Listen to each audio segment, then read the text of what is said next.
it's really cool to be here because all these shenanigans seem a whole lot more real when you're standing in your hometown talking about it. I used to come here and we'd ski around the farm here when we were kids, and I never thought then I'd come back and there'd be a sign out front calling me a sellout. Who knew? Thanks for that. Wow. That's how it goes. All right, so over the next 30 minutes or so, I'm going to do three things. I'm going to talk a little bit about climate change and the impacts of climate change on the future of Maine, but also the present for some of these Alaska Native villages in the Arctic, so that we can link present and future. I'm also going to describe my whistleblower story, just to give you a sense of what we're up against in the Trump administration, addressing these kinds of impacts. And then last, because I'm worried you're going to leave in a horrible, dark mood, I'm going to try to give you talk about some of the things that people are doing out there right now, and things that you can do as well.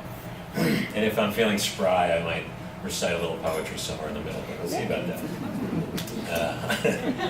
I also want to pay my respects at least to Stephen Hawking, who died yesterday, as just a great scientific mind and a real gift to humanity, and a clever day to die, obviously being Pi Day and Albert Einstein's birthday, clearly is onto something. So what a remarkable guy.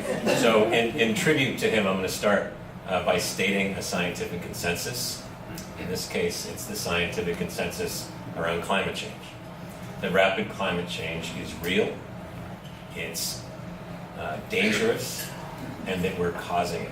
That is the scientific consensus, right? So just so you know where I'm coming from, and this was stated unequivocally in the National Climate Assessment, the first chapter, the climate science chapter that came out last year, and was remarkably released by the Trump administration. I think because they don't believe that science is real anyway, so who would care about this report? But it was very clear.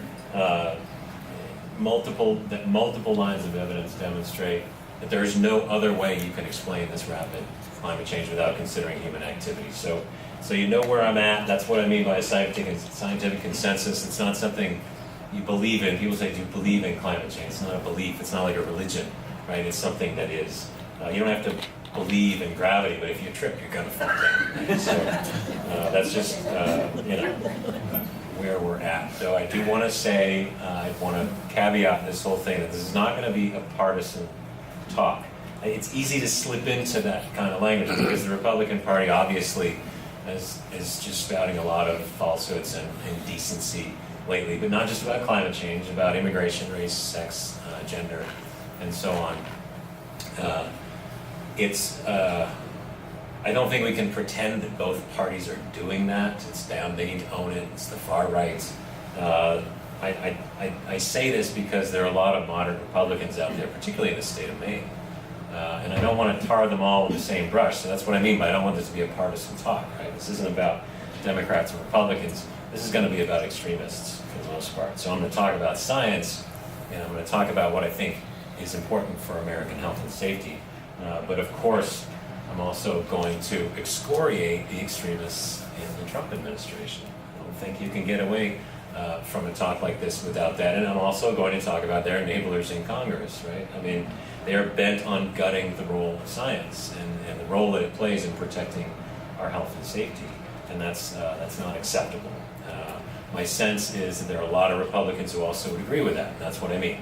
And that this is not intended to be a partisan speech at all. So I want to get away from that. Here in Maine, of course, you're seeing the very nonpartisan impacts of climate change taking place already before your eyes, and the projections for the future are quite scary, also nonpartisan. The Gulf of Maine, of course, is warming faster than most of the world's oceans. And I know this comes up a lot here in the media and among organizations, so it's probably not new information that the lobsters are moving north, for example. But other things are too. Those darn black sea bass, we need to start eating them quickly because they're eating baby lobster, and they're going to be a new predator for the lobsters that do remain at the southern extent of their range. So a lot is changing in the Gulf of Maine, and the lobster are not alone in the sort of context of Maine's icons right now. We've got a lot of things moving north, right? I worry about the herring moving north because we'll see fewer puffins. I worry a lot about the avian diseases that are moving north because I worry that we'll see fewer loons. Certainly the ticks that are moving north mean fewer healthy moose, and it kind of breaks your heart a little bit to think that the chickadees are moving north too. So these icons are moving north. That means fewer tourists, and as much as we like to joke about how great that is to have fewer tourists, there's a real economic risk there. Just like with the lobster industry, economic risk, right? This is non-partisan impacts here. Forest pests are finding the northern winters more hospitable, this is the one that keeps me up at night, because we may be seeing in our vast timberlands and in our outdoor recreation hotspots some pretty serious forest dieback, and that worries me a lot. Again, economic risk. Thanks to their ability to absorb excess CO2 in the atmosphere, the oceans are becoming more acidic, making it more difficult to form shells. Right? So for a state that where the shellfish industry is such a big part of the economy, of course, more economic risk, right? That's frightening. Most of Maine's wealth and population is along the coastlines.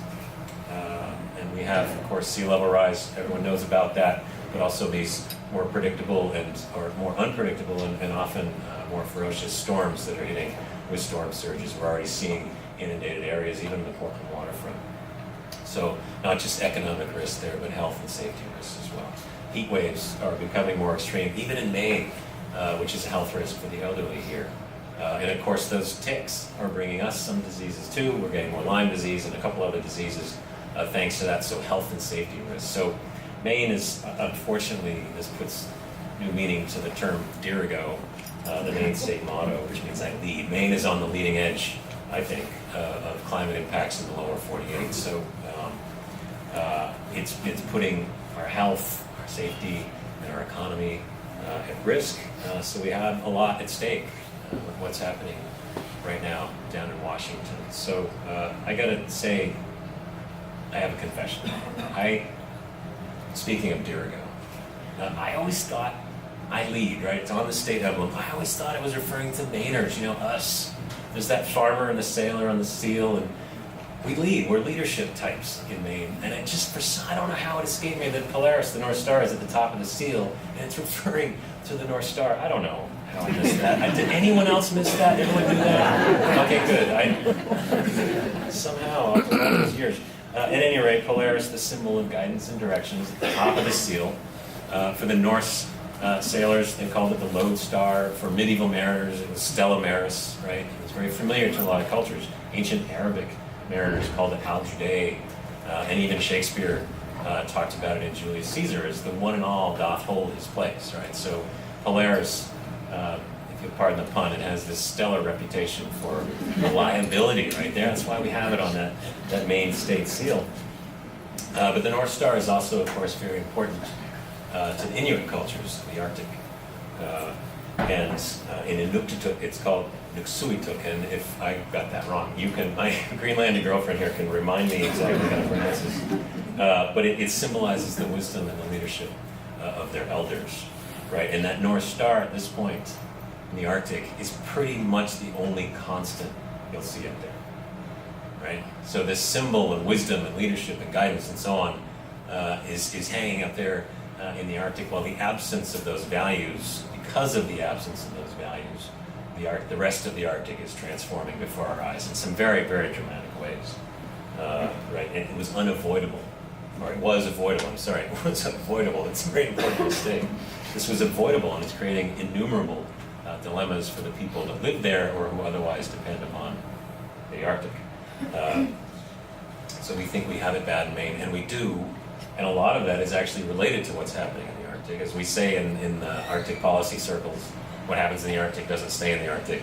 That's absolutely true.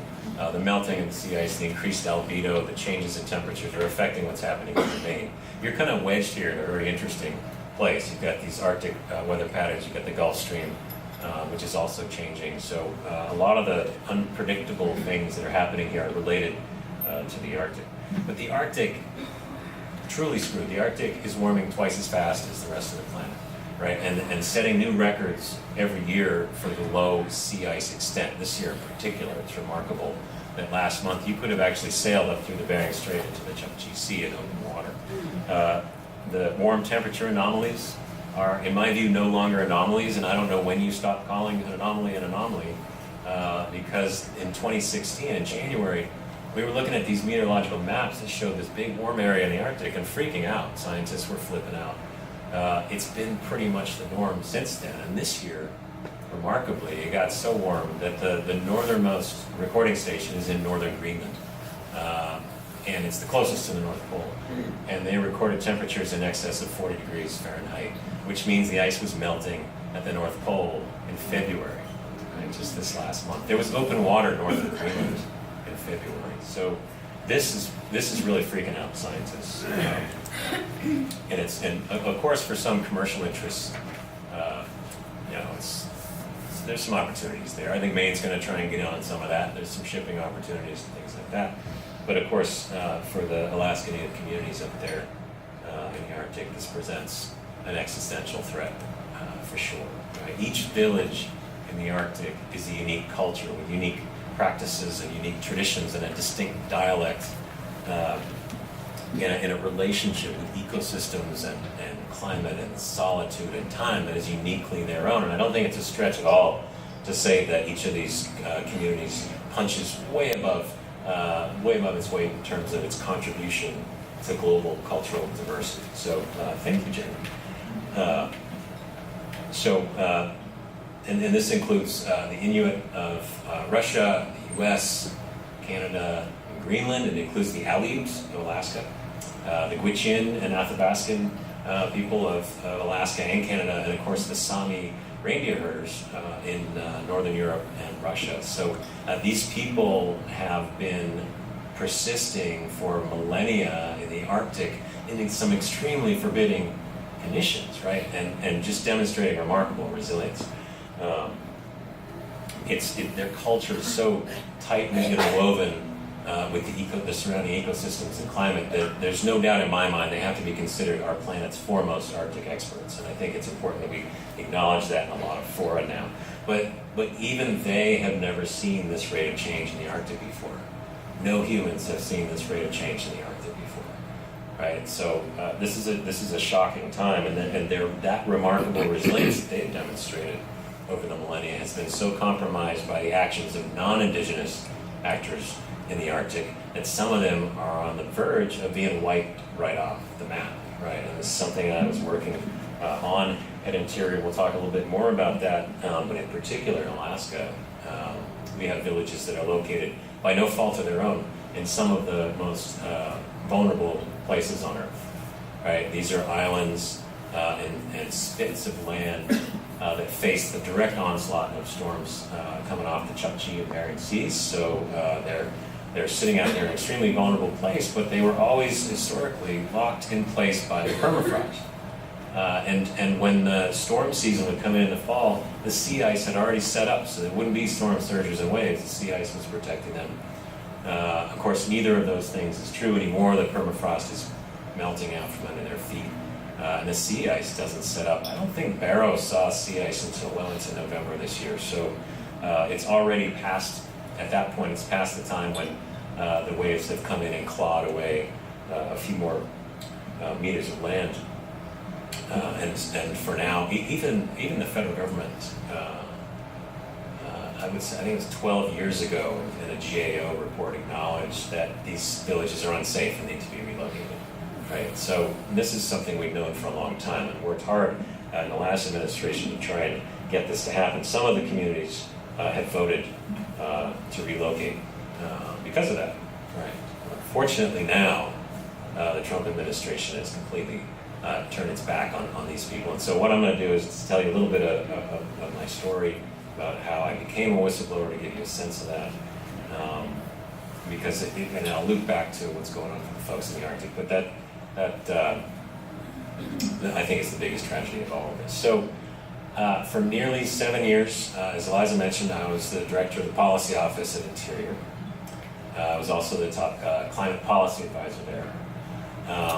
For those of you that aren't familiar with Interior, there is not a single bureau or office at Interior that is not dramatically impacted by climate change, right? right? So climate adaptation is central to what we did there. And that includes managing these world-class national parks, protecting biodiversity, Fish and Wildlife Service, presenting and providing all this world-class scientific knowledge through the U.S. Geological Survey, and of course BLM, Fish and Wildlife and Park Service, between them manage 1/5 of the U.S. land area. So DOI has a lot of equities that are clearly in the crosshairs of these climate impacts. And I would speak very publicly about this, very frequently about this in the public forum, particularly as it related to the risks that these Alaska Native villages face in the Arctic.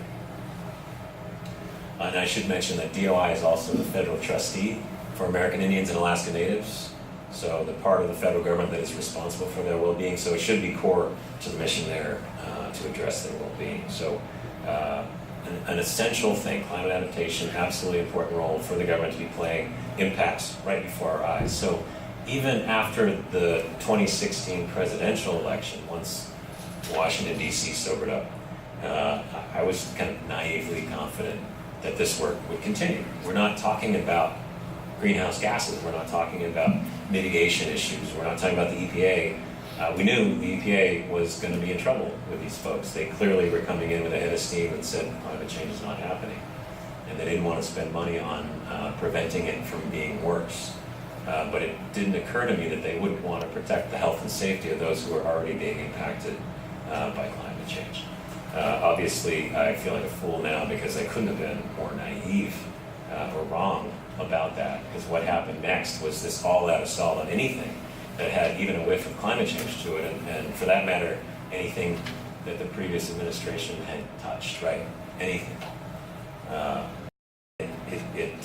And I change this every time I give this talk, right? It was like being led by a gang of vindictive fifth graders, and I started out saying eighth graders, and I went to seventh graders, sixth graders, and it's just every time they do something new, I keep trying. And so a couple weeks ago it came out that President Trump speaks at a fourth grade level, so I don't know, maybe we get to stop there. I just felt guilty for those eighth graders and seventh graders who were kicking ass. Shouldn't be comparing them to that. So a gang of vindictive fifth graders. Oh, maybe I'll do, I'm going to recite a little poetry right now. So Gary Snyder wrote a poem called Spell Against Demons, and it's a little wacky, but there's a stanza in there that says, the man who knows the soul of the wolf knows the self-restraint of the wolf. Aimless executions and slaughterings are not the work of wolves and eagles, but the work of hysterical sheep. And that's those vindictive fifth graders right there. So there you go. I was feeling spry enough to do that. But at any rate, their goal coming in was to eliminate all the Obama programs, good or bad, effective or not effective, get that done, marginalize the scientists and the experts right out of the gate because they're threatened by knowledge. And the third one is to shrink and hobble government to allow industry fuller access. And it's been very transparent. They haven't even tried to hide this. So it's not as though I'm saying something that hasn't been said around the country 100 times. And we're seeing this pattern over and over. It's this series of ham-fisted punches where they're just swinging at all the laws and policies and procedures and regulations that are put in place to protect American resources and to protect our health and safety. The only saving grace is they're not very good at it, so they keep winding up in court, and that's going to keep happening, thankfully. But some of the punches are indeed landing, and one of those was aimed at the Senior Executive Service at Interior, to which I belonged, the SES. And this is the executive corps of career professionals that's meant to be deployed in an agency wherever you need high-level but non-political talent, right? So you need some people in place who are not tethered to or are not subject to political winds, who are career civil servants, but who can play that executive role. There are about 225 of us, I think, at DOI, which is an agency of about 70,000 people, and that's a typical ratio. And every time a new administration comes in, they move a few of these people around for various different reasons, different priorities, and so on. But no agency in any administration has ever come in and reassigned dozens of senior executives in one night, as this group did. And I believe, and others agree, in order to dislodge us from the civil service entirely, right? And to do this, they would move people into jobs that were completely unrelated to their background or skills A lot of people were moved across the country. There's no prior consultation at all. I heard about it on a Thursday night because a friend called and said, hey, I was just reassigned, you better check your email. And they were given no choice in the matter. And a lot of these folks, I would say most of them had families, and a lot of them were retirement age. And when we finally got them to give up the list of people who were reassigned that night, it took months to do that through the Freedom of Information Act and a lawsuit. We found out that a disproportionate number of them were American Indians too. So, it was as though they had a list of what you do for horrible workplace management, right? I mean, they did all of that. They checked all the boxes, including discrimination. They were doing it all wrong. It's just horrible governance, right? But it gets worse because the following week, Secretary Ryan Zinke, who at the time was the only Senate-confirmed employee at DOI, because they were real slow in getting people confirmed at Interior, he was up on the Hill to testify. I think it was a budget hearing, and he said that yes, indeed, he intended to use reassignments along with other means to trim the DOI workforce by about 4,000 people. And that's okay. You can trim the workforce if you want. New priorities come along with a new agency and so on. But hang on a second. Reassignments don't trim the workforce, right? So even it's absolutely fine to move SESers around, even involuntarily, but you can't do it. It's unlawful to do it with the intention to get them to quit. And that's sort of the basis of my whistleblower complaint that I'll be talking about. So there was Zinke up there just admitting his unlawful strategy to Congress that day, right? That's what he had in mind. So at any rate, I was clearly on their list, I believe, because of my work on behalf of, of the Alaska Natives in the Arctic. And I say they were particularly eager for me to quit the department because they moved the climate policy guy to the office that collects and disperses royalty income from the oil and gas industries, right? So it wasn't like they were being subtle. In fact, we just found out through some more documents that were finally released that their original proposal for this climate guy was to do this, but to have me be in Tulsa, Oklahoma. So they really wanted me out. They clearly wanted me to quit. They wanted to relocate me to Tulsa to collect royalty checks from oil and gas companies. They weren't being subtle. I don't think they were, too worried about that. And I have to say, I really liked the folks in the new office that I was reassigned to. They were super nice. They were bending over backwards to try and train me how to be an auditor, right? And just, for people that know me, it's just kind of bizarre. And so ultimately, after about 3 months of trainings and going to Denver to meet my new team and so on, I resigned in October. Because ultimately it was just a waste of my background, my skills, certainly my salary. It was just bad governance, right? And more importantly, of course, it completely ended my work supporting these Alaska Native villages in particular that are facing the impacts of climate change. So even today, to this day, there was no one in the federal government coordinating this ongoing slow-moving disaster in the Arctic. It's not happening at all. And so, in these communities, it's not a policy debate for them, right? They're not concerned about the partisan crap and all that that's happening in DC. They need to get off of those islands before those islands disappear from under their feet. So this is a huge problem. So I found a great employment attorney, Katie Atkinson, Wilkenfeld Law, does employment law. They're a fantastic firm. And I just found them through random contacts in Washington, but I think I really hit the jackpot. Because they really understand the issues at play and have been working with a lot of other federal employees. We filed complaints with the Office of, there's a whistleblower complaint with the Office of Special Counsel. And that's an independent federal agency where these things go. It's based on threats to American health and safety. When I did that, and this is something that the attorneys were not thrilled about, I also chose to go very public about it. As Eliza mentioned, I published an op-ed in the Washington Post saying, here's what I'm doing and here's why. There was quite a reaction to that. Some people call it a firestorm. Me, it was just confusing. I had no idea what was happening. All of a sudden, getting phone calls from a lot of reporters and looking at cameras. So it was intense. But it wasn't just the media.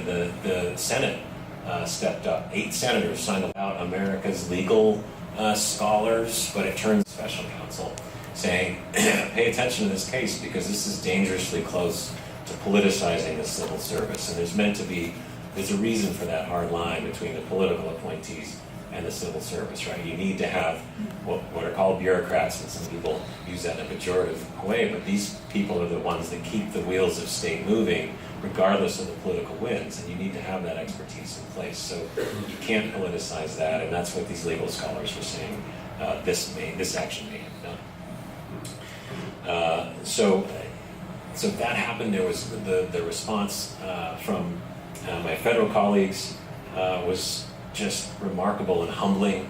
They still are sending emails, people I don't know, saying, thank you, we don't have a voice, you've given us one, you've inspired us and lifted us up. And that was enough for me right there. I mean, I had become the first public whistleblower in the Trump administration, but I felt like I was giving a voice to some folks that didn't have one.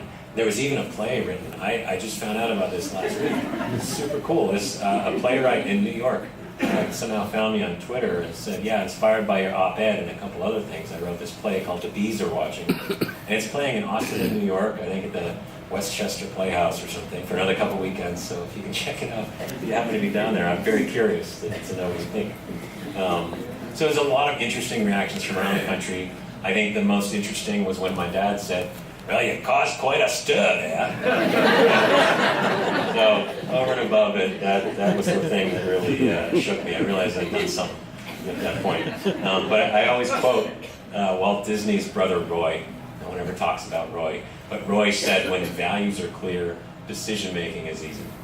Right? And so my decision, honestly, was a no-brainer. They'd already taken my job. Right? So all I had left was my voice. And I didn't want abuses like this to go without some kind of response. They can't just keep getting away with it, right? So I had to say something. And then about 3 months later, when I did ultimately resign, my resignation letter, I did the same thing again. I talked a lot about what Zinke was up to and what the administration was up to. And that kind of, you can find that on the Washington Post website too. I think they still have it there because it got a little bit of attention as well. But it's just, it's appalling to me that our political leaders, putting profit before safety, are intentionally putting us at risk, and they're intentionally trying to break down the agencies they were put in charge of leading, right? I mean, it puts us, it puts the economy, and it puts American resources at greater risk. It's un-American, I believe. The Alaska Native villages in the Arctic are a vivid example of the risk that it is putting people at, but also here in Maine, of course, we're in the crosshairs, and it's coming. We're in line for these impacts, and they're going to be disturbing. And I should note, before I get into some other things, that these complicated issues around relocation for villages in the Arctic, we need to pay pretty close attention to that, because whether it's relocation or managed retreat or dislocation, which is a storm's coming, get out of here and don't come back, which is the worst scenario. These issues are going to start playing out, or have started playing out in the lower 48. We're already seeing that, right? Whether it's Puerto Rico, Houston, New Orleans, some of these other places. And of course, it's always the poorest among us that suffer the most, so environmental justice issues are coming more and more to the fore. We need to pay a lot more attention to them. But don't think for a minute that how we handle the village of Shishmaref in Alaska doesn't have implications for how we handle Miami Beach or Boston Harbor or the waterfront in Portland, right? I mean, how we process this from the governance and financial and social and cultural angles is going to matter, and it's going to be happening a lot in the lower 48. So that's why I think that we should really be paying much more attention to what's happening up there in the Arctic. And since we're here at Audubon, I want to talk for a second about birds, because the consequences, and I love this, by the way, this is such a neat room, and we've got a lot of really cool wildlife here to look at. The consequences of putting profit before health and safety also obviously has great consequences for ecosystems, and birds are such amazing indicators of what's going on with ecosystems, and I know the cliche is the canary in the coal mine, but essentially it is that, right, for ecosystems, that when birds start to wink out, you know you've got a problem. And Secretary Zinke was it this week? He trotted out a little more of his fake concern for birds when he said, oh, the wind turbines are chopping up birds. And of course they do. We know that that's something that happens. But we know this was fake concern because his numbers were ridiculous. They were off the charts. And also because just 3 months prior, he had revoked protections in the Migratory Bird Treaty Act that allowed authorities to prosecute companies that accidentally kill birds, right? Whether it's through the open oil pits or an oil spill or hazardous waste spills. He just, this is something that had been in place since the 70s, and it was what allowed us to get $100 million out of BP after the Deepwater Horizon spill, because about 1 million birds were lost there. And so this is going to result in a lot of carnage. And right now, oil companies, it's hard enough to get them to put nets over their open oil waste pits to protect birds, and those do protect birds. Now, of course, they're just not going to bother. There's absolutely no teeth in those laws. And, these have been in place since, these rules have been in place since the 70s. And so while he's talking about this poor threat to birds behind our backs, he's making it a lot easier to kill them. And so, that's kind of, I'll get into more later on about his fawning over the oil and gas industry, but that's the kind of disingenuous crap we're dealing with right now in the Trump administration, and it drives me crazy. Also, the Sagegrouse, the Western Sagegrouse plans and Audubon was a huge part of this process in the West, in those states like Wyoming, where this Western Sagegrouse is that's where most of the range of the Western Sagegrouse is, but they're starting to wink out. And so there needed to be some sort of plans put in place to ensure that these birds would persist. Otherwise, they were going on the threatened species list.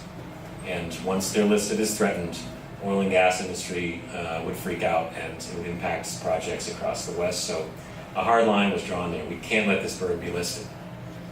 And so stakeholders from the states out there, and these were Republicans and Democrats, everyone got together to figure out how they could draw up plans that would be hopefully adequate to protect these birds so that they wouldn't be listed. So they drew up these plans. They grinded out. It was difficult, a lot of different perspectives, but they managed to come up with plans. They managed to keep the bird from being listed. It can be debated when those plans were good enough or not at another time. But so Zinke decided to pull those plans back. He knows nothing about what went into this. He was a congressman in Montana. He should have known about this, right? But he hasn't demonstrated a lot of awareness of the mission at DOI. So he's pulling back also these plans, putting into doubt not just whether or not this bird gets listed, but whether this bird is able to persist, right? I mean, that was a monumental effort to get those sage-grouse plans. So I just want to talk about birds a little bit. There's just a couple of examples. DOI and Zinke have been tilting toward the oil and gas industry on every question. And there are lots of other things we'll talk about in a minute in that regard. So what can be done about this, all of this? I'm going to try and get to the optimistic part of the talk, because it's just such a downer. So how can we put science back where it belongs, right? How can we make it the North Star of policy, once again, as it should be, public policy? How can we make sure that profit doesn't come before health and safety? So I've got 5 things I'm going to throw out there, and we can talk about these things. I hope that the Q&A will be more of a discussion. But the 5 things I always talk about are democracy, transparency, fair budgeting, the rule of law, and science advocacy. Right now, democracy is the easy one. We're part of it. We know what it means. Vote the suckers out, right? I mean, that's what we got to do if we don't like what they're doing. And sometimes I think this is the presidency we deserve for not paying attention. You are probably all very engaged people, but I would say most Americans are not. And maybe we deserve this. Elections have consequences, and we're suffering them now. And again, I don't blame the Republicans. The GOP happens to be a willing host for this parasite right now. And it takes a willing Congress to let it happen. And they all happen to be Republicans. But again, I think there are a lot of Republicans that agree that that's a problem. So vote for people that respect decency, vote for people that respect science, and vote for people that respects Americans. I mean, it's pretty fundamental at this point. It doesn't need to be a partisan thing. People don't need to get polarized about this. Right now, we're seeing what happens when we get it wrong. And by the way, ask hard questions of candidates this year. Everyone's lying for some reason all of a sudden. What is with that, right? I mean, just yesterday, Secretary Zinke in a hearing said that he's a big believer in science. What do you say? A strong believer in science. And the senator that asked him the question, Senator Hirono from Hawaii, almost did a spit take. And I actually, I'm on Twitter kind of a lot now, and all the Twitter sphere did a spit take. I mean, everyone's just saying, how can you say that? Because we know you may believe in science, you may say you believe in science, but you sure as hell don't believe scientists because you're doing everything you can do to undermine their work because it's interfering with your ambition and your close alliances with the oil and gas industry. So there's a lot of BSing going on right now. So keep an eye on that. And if you're inclined, will you run for office? Maybe at the local level, this would be good. I think there's a record number of women and scientists running for office this year. That could be a real transformative thing. So if you're not inclined, support someone that is, and really support them. Knock on doors and get out there and engage as an American citizen. Because really, if we do that, I don't think we wind up with quite so many crackpots. And we really do need Congress to start putting a check on the unhinged executive in the White House right now. The second thing is demanding transparency in this administration. And this administration just set a record, I think, last week for non-transparency. I think they have now officially failed to produce more requested documents than any administration in history. And they're not even 2 years in, right? I mean, this is pretty remarkable. Certainly there have been a lot of requests for information. And they say, we can't keep up with the requests. Well, if they put it on their websites in the first place and weren't trying to hide everything, everyone wouldn't be forced to use the Freedom of Information Act, FOIA, to get that stuff out, right? So a lot of this is about transparency. Last week, we started to get some interesting success. I've filed a number of FOIA requests since my whistleblower complaint, and they were not responding. So I sued the agency a couple months later, and we're finally getting documents out. And just last week, we learned that Zinke's team has circulated climate denier blogs and reports as official. They've tried to squelch climate change science press releases. His officials have been meeting exclusively with industry only. They've been treating career employees like cattle. We already knew that. And then, of course, Zinke absolutely needed $139,000 doors for his office. And that was just last week, right? And we also learned, I think the week before, that Zinke, by getting these emails out of the agency, that Zinke lied when he said that shrinking Bears Ears and Grand Staircase Escalante National Monuments was not about providing more access to oil and gas. We have the emails where they're saying that's exactly what they were doing. So he just flat out lied. And that's become apparently okay. So we need to be on top of that, transparency. And also the websites, of course. We know that they're deleting everything from the website. So we need to hold them accountable for this. Your representative in Congress needs to be holding them accountable for this. Hopefully they'll stop ignoring Americans at some point. But unless you can go ahead and masquerade as an oil and gas executive, I think it's going to be a little bit hard right now to get access. The third one is fair budgeting, right? So the president proposes a budget. We all freak out when the president's budget comes out because it's absurd. It's aspirational at best. It's Congress that writes the budget. So they say, thank you very much for your proposal, Mr. President. They said the same thing to President Obama. But we're going to write our own, right? But members of Congress have their own tricks up their sleeve, too, for devaluing the role of science, right, and for shrinking government. So we need to be on top of what's happening with the budget process. I know it gets a little wonky for people, but there are a lot of great resources out there. People who are paying attention. Audubon, for example, is paying good attention to these things as well. So we want to keep an eye out for some of these little tricks, like these poison pill science riders that they put into these bills to try and devalue science. And undercut the role of expertise. This is important.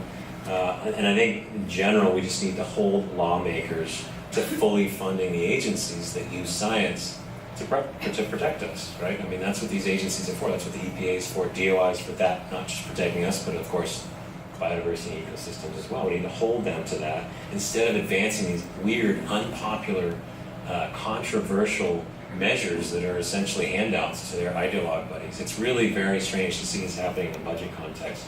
So we need to be on top of that. And there's some great organizations here in Maine that are on top of that. So, support them. The fourth one I mentioned is the rule of law. We still have that so far. Trump is trying to stack the courts, but we've seen a couple good things happening. Zinke, for example, has tried 3 times to allow venting and flaring of methane, and the courts keep stopping him from doing that. Methane, of course, is a very potent greenhouse gas, more potent than CO2. It's not as long-lived, but it's extremely potent, and they do quite a lot of venting at these oil and gas extraction sites, whether it's associated with fracking or the extraction of those materials. This venting and flaring is wasteful. You probably hear about it in the news when there's a big leak, a methane leak somewhere near a suburban environment. I think the one in California a couple years ago made a lot of news. It's bad for people, but it's also horrible for exacerbating the impacts of climate change.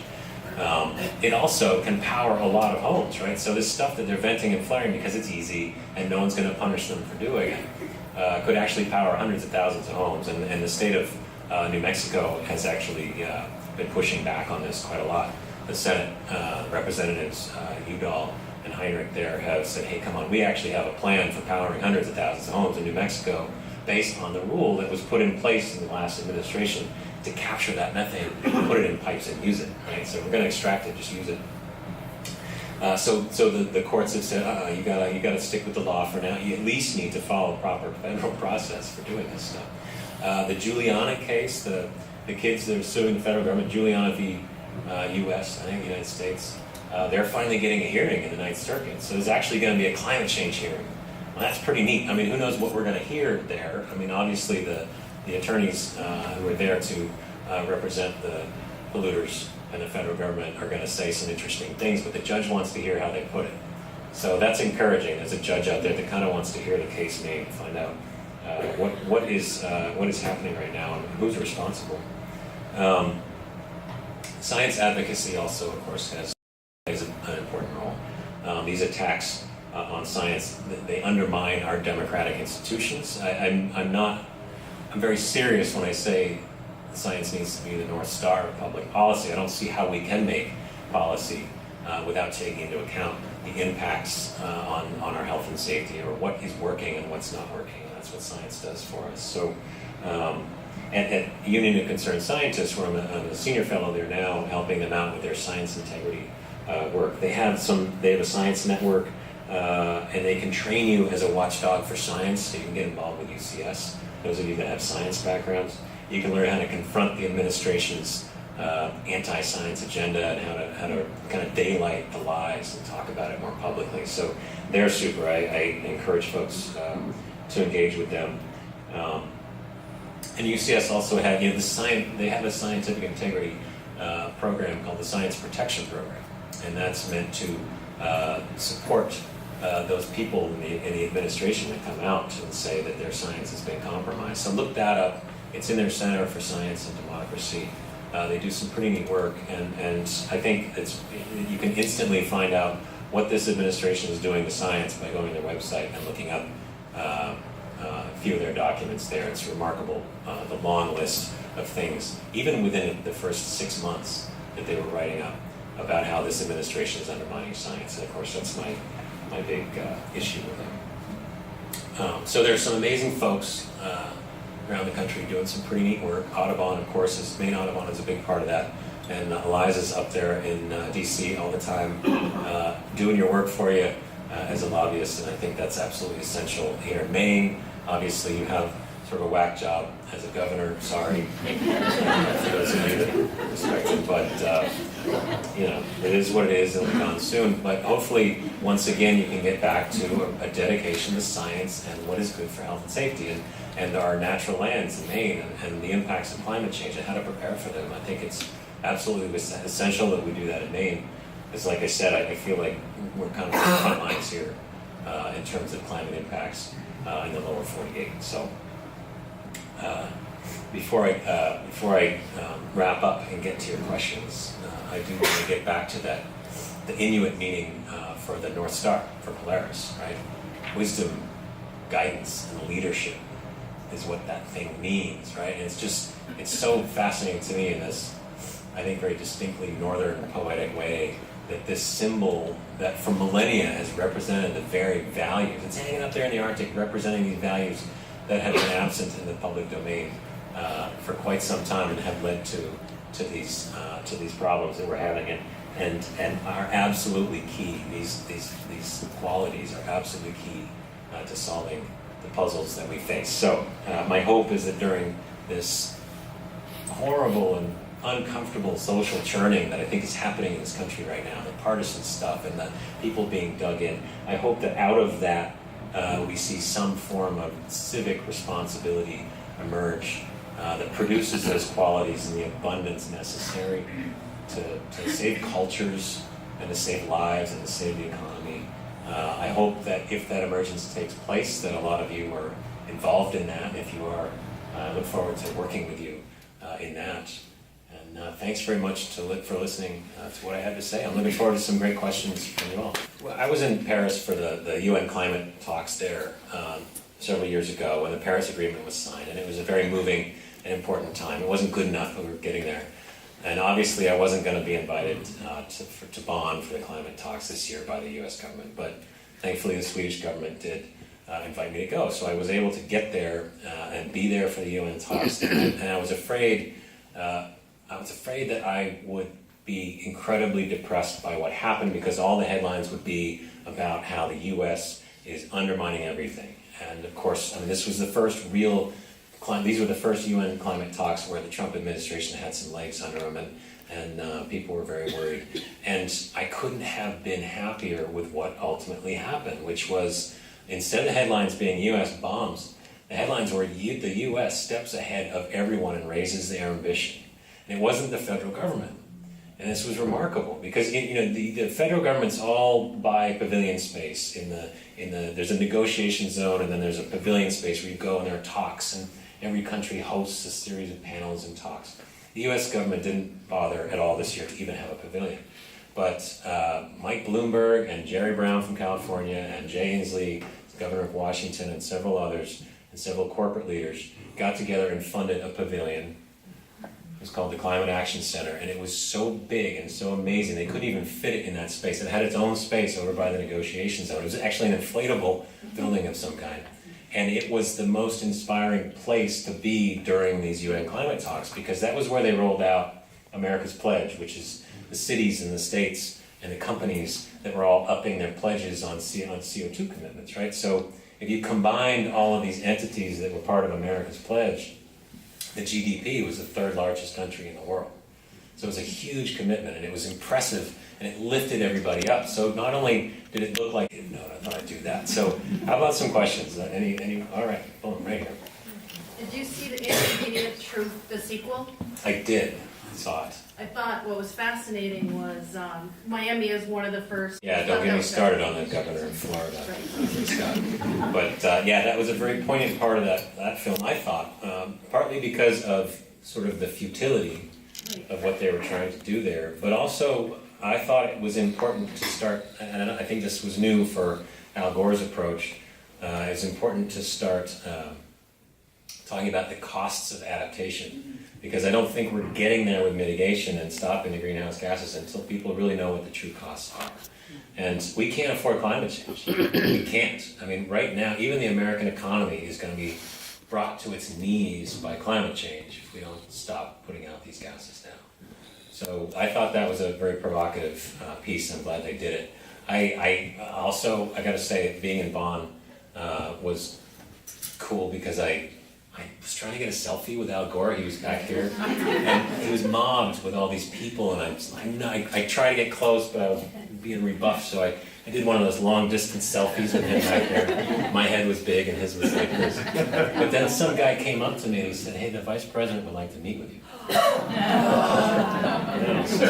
I got a half hour or so to sit in a room with Al Gore and talk about some of these things, and it was this sort of weird celebrity that comes with being a whistleblower is sort of funny, but there are times when it's a great honor and it's humbling, and that was one of those times. And then I saw the film after that, and I saw that he is pivoting toward the adaptation side. And I think we're all going to need to start talking a lot more about the costs. Yeah. Yes, Portland hosts purpose. It's because you can't separate social systems and ecosystems. They're interdependent in a lot of ways, and in the Arctic, they're really tightly interwoven. So that's why resilience is sort of our chosen approach to building the ability of these communities and their ecosystems to address climate impacts. So thanks for raising that, because resilience is a big issue for me. It's a complicated field of study, but there's a lot of great examples out there. And the work with Sweden was super. I will say one other thing about Bonn is that when the US Embassy in Stockholm found out that Sweden was inviting me to the climate talks, they got pretty ticked off. And they called the foreign minister, and they said, the Swedish foreign minister, and they said, what are you doing? What would you do if we invited one of your dissidents to our country to talk about something? And in foreign service circles, the word dissident has a very distinct and important meaning, and obviously I'm not a dissident. So the foreign minister replied, we're pretty familiar with your First Amendment there in the United States, so we're going to put him in front of a few reporters now. Thank you very much. I mean, props to Sweden for that. I did do a bunch of interviews on radio and print, and the headlines were all, whistleblower goes against Trump climate policy. It was all very extravagant. So, thanks to them for that. But anyway, resilience is something that Sweden is really on top of, and a lot of the European countries are. The exception of Denmark, who sometimes just they don't quite get it. But so thank you. Yes. Do you have any comments about the proposed offshore drilling? Oh, I have a lot to say about that. Yeah, so the question was, do I have any comments about the proposed offshore drilling?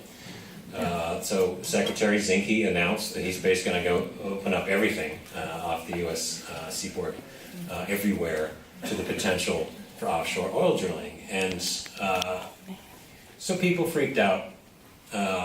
All these states said, well, hang on, what are you talking about? It's a huge part of our state's economy. What are you just singling out Florida for? And the beauty of this, of course, is that Zinke stepped in it. You can't do that, right? I mean, he went against all the procedures and policies by doing that. So he created a big legal problem for his own people. I don't know how they're going to handle it, because you can't just do that. You can't just say, hey, Florida, all right, because you have a horrible environmental record as a governor, and I want to push up your environmental scores before you run for the Senate. We're going to give you a little win here. It was just this obvious political ploy. The whole thing, though, is an obvious political ploy. The career folks that work at BOEM, the leasing agency at DOI, they know where the oil and gas plays are, and they aren't in all those places. There are very few places where you get a lot of oil and gas. The Gulf of Mexico, the western Gulf of Mexico is one. Maybe the Cook Inlet in Alaska. Even the Arctic, there's really not a lot of oil and gas up there. I mean, there's gas. It's very gassy up there. I think what they're finding is that they're going for these plays and they're finding out that it's mostly gas, and certainly not George's Bank and Gulf of Maine and New England. I mean, it's absurd. There just isn't. There might be something down in the Mid-Atlantic somewhere, but for the most part, this was a political game that he played, because he's going to look great when he says, all right, no, we're not going to do it there. That was, we talked and we listened to America, and America said no. So we're great. We listened to you. I mean, so yes, I have a lot to say about that. I think it was a lot of BS, and of course we're going to be seeing more of that kind of thing. But it's a very typical thing for Secretary Zinke to do, because he doesn't understand the mission of the agency, and he certainly doesn't understand administrative process. So there's going to be a problem there. So it'll be interesting to see how it fleshes out. Status of my whistleblower complaint and what remedies I might seek there. So it's underway still. The investigation is underway. The Office of Special Counsel is still working on it. Because I resigned, the agency can no longer be forced to put me back in my job as a recompense. So that one's off the table. At this point, it's between me and my attorneys as to what we do seek, and certainly, legal expenses and things like that.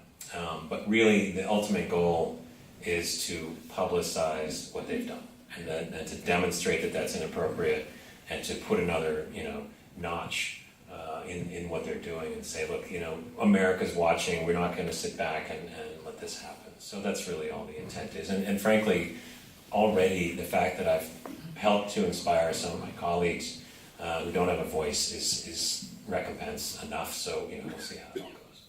Have other people brought this kind of a lawsuit? There's been one other public whistleblower, but most of these are not public, so we don't know.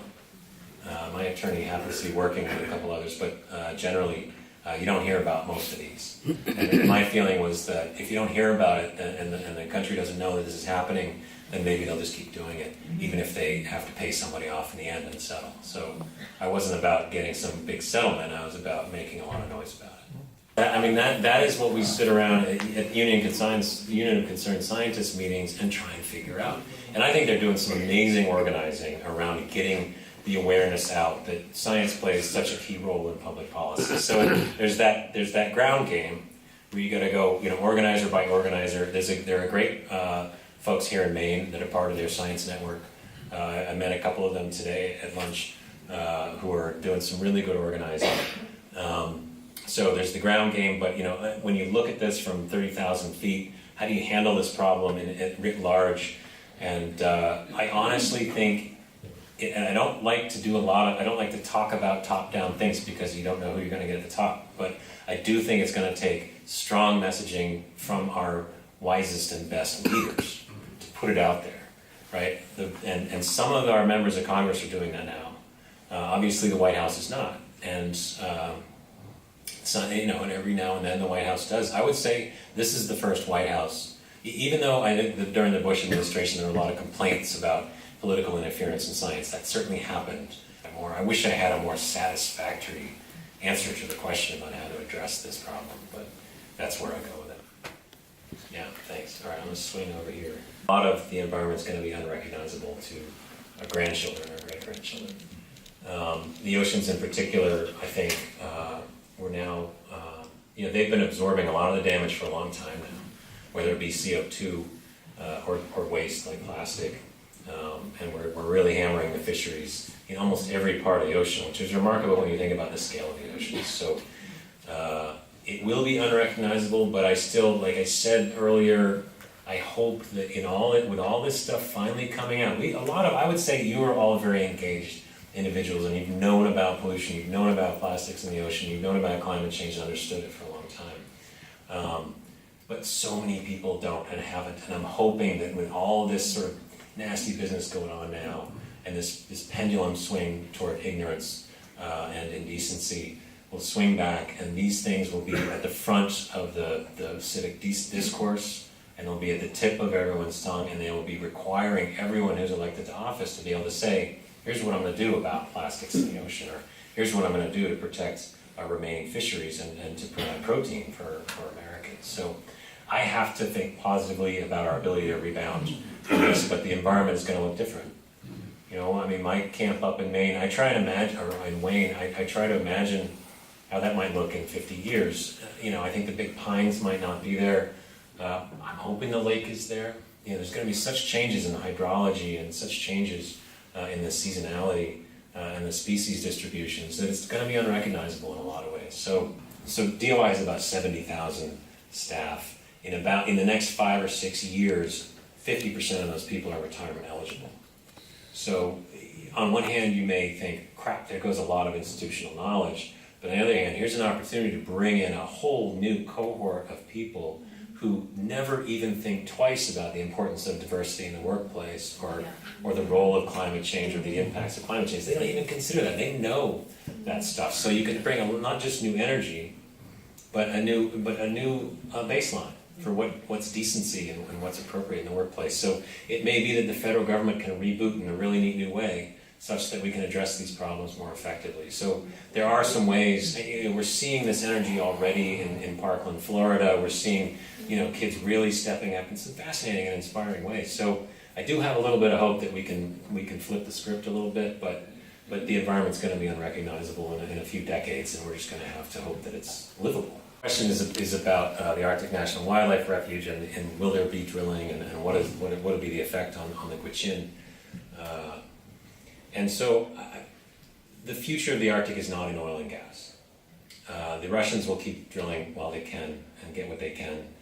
The Norwegians will, but I don't think in the U.S., the folks that do the geological work tell us that there's just not a lot there. And as you mentioned, the price is really, really high. The marginal cost up there is ridiculous. So these are what they call marginal plays, where for the most part the companies put them on the books to provide reassurances to their investors that they've got more plays on the books. They never intend to drill there. So this leasing that will take place, I don't know if there'll be any bidders at this point. And it'll be interesting to see. I imagine they will manufacture some, because they'll have to manufacture some bids. But frankly, I don't think ultimately it's going to be a big threat. But it's a human rights issue, as you mentioned, with the Gwich'in. I mean, it's absolutely inappropriate to not consider the perspective of the Gwich'in. Now, and to go ahead and say, but the Inuit really want it, well, that's not wholesale true. You know, in fact, I will go ahead and say that's BS. You know, the Inuit community is very split on oil and gas up there. Certainly those folks who work for the Arctic Slope Regional Corporation and the people in the Barrow municipality that want the tax revenue, yeah, they would like that, but they don't speak for Point Hope and Wainwright and all these other villages out there who are still focused on their subsistence economies, and they're not looking for that kind of tax revenue. So I will say that it's absolutely inappropriate the way we've handled indigenous input in the Arctic. I think it's a crime, and the only place I take hope is that I think there's not enough oil and gas to be attractive. Now that doesn't mean they're not going to do exploration and some other destructive things up there. They probably will, but it's going to be the smaller companies like Apache. It's not going to be the BPs and the Shells that are going to go up there because they don't see the point. And it's a long and complicated case because they're basically subpoenaing all the agencies. So it's very complicated. The discovery is just huge thing. But the fact that they're getting this hearing is remarkable. I've been in touch with their counsel. We've had conversations. I don't see myself testifying.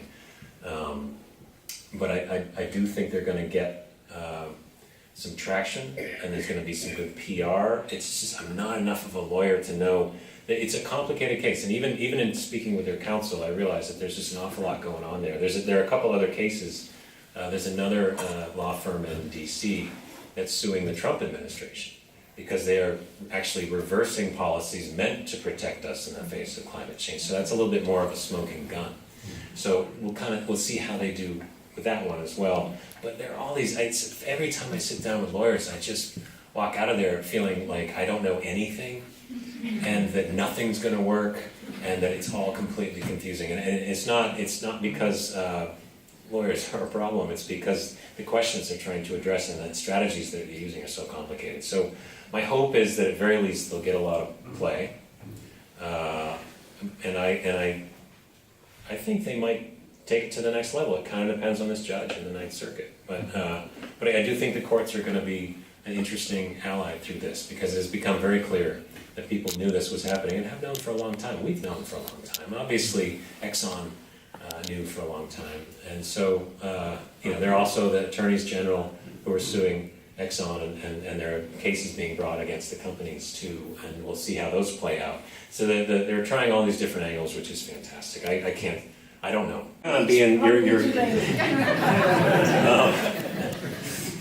So it's money. I guess that's the short answer. It's not religion. I think that there's the lobbying that is taking place, the amount, in some ways we've become a petrostate. I mean, the oil and gas, and I don't think that that's an extreme thing to say. The oil and gas industry owns a lot of Congress. And the amount of dollars, I mean, if you just look at the numbers, the dollars that are going into propping up some of these politicians. There's a book called Dark Money out there that I haven't read, but I've heard a lot about because it's about how the Koch brothers and their allies have been investing for decades, I think 40 years, to get us to a constitutional convention and to undercut science and to prop up the oil and gas industry. And it is remarkable. It's very well researched. I think it's a very good piece of scholarship. But I haven't read it. I can't speak to. I won't take challenges on it. But I do think that there's an awful lot of evidence out there that industry in particular has been the undoing of a lot of our democratic institutions, and environmentalism has been in the crosshairs for a long, long time. My first environmental, I think it was here actually in Falmouth. I remember being interviewed. Oh, you shouldn't know this, because I was being interviewed in front of a Burger King, and it was about Icelandic whaling. And so don't go to Burger King because their fish was caught by trawlers that were, whatever, and whaling was going on. But at any rate, this has been going on for a long time. People have been coming after environmental issues, and a lot of it's been funded, not just by oil and gas. Obviously, there are fisheries and there are other industries out there that have been pushing hard. But it's economics, and we don't, our democratic institutions are not, they're so well designed for so many things, but they're not great at preventing that kind of economic dominance of the civic discourse. So this gets into some stuff that I talk about all night. Give me a couple of beers, but the problem, I think, is money. That's the short answer. I went on a little bit longer, but anything else from you guys? Joel, thanks for coming home.